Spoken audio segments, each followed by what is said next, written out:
weapons of terror fired to the sound of triumphant music in a video released by Russian-backed separatists, claiming these thermobaric explosives, known as vacuum bombs, were fired near Mariupol.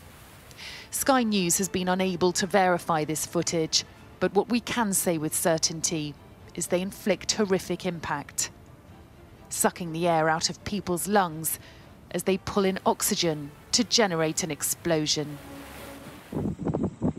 Many felt it was a matter of time before these bombs were used in Ukraine.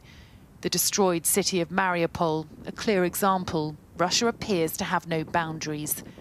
An estimated 300,000 people remain trapped here, subjected to nightly bombing. Anastasia managed to escape with 20 minutes warning. She fled for her life, but hasn't heard from her relatives in the 3 days since. When they started bombing us from airplanes, it was already impossible to stay. We were hiding just in our apartment. We did not have any shelter close to us or something like this. Now I am thinking about food that we still have left in my apartment, and I'm thinking that, oh my God, it could be helpful for my neighbors. Maybe we could give that food to someone.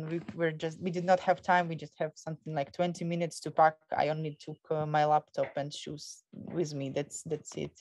So I was crying about, that maybe it would help someone. The city has been without power, water and food supplies for days. Anastasia shared this video with Sky News, showing the lengths she had to go to just for drinking water, queuing at the well closest to her apartment, where she'd remained in hiding. After this theatre was bombed, many fear shelters have become targets. 4 days on, more than 1,000 civilians are thought to remain trapped in its basement.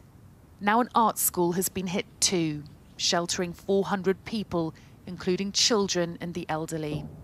Rescuers unable to reach them due to Russian forces fighting street to street. President Zelensky has described these as war crimes that will go down in history. And emphasizing his Jewish faith, the Ukrainian leader has appealed to the Israeli parliament to break their neutral stance over this war. This is a full-scale war aimed to destroy our nation, our children, our families, our state, our towns, cities, communities, culture, everything. They even use the terms that we used during the Second World War, and this is a tragedy. These are the pictures Moscow wants its people to see on state media. Ukrainian refugees rescued from Mariupol and brought to Russian territory.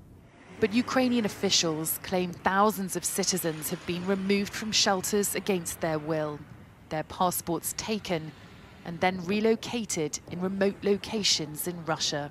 Russia has committed nearly all possible war crimes which the humanity has seen over the Second World War. Russians have tried to legitimize the evacuation of Ukrainian people to Russia and Belarus through international organizations where they were blocked, and it has been recognized as absolutely a nonsense to evacuate people to the territory of the country who has started the aggression on Ukrainian territory. So now they do it forcefully. The fate of civilians in the south is of growing concern. Tanks now also on the streets of Donetsk, in Russia's destructive path to build a land bridge from Russia to Crimea, as the agony deepens for this country. Sally Lockwood, Sky News in Western Ukraine.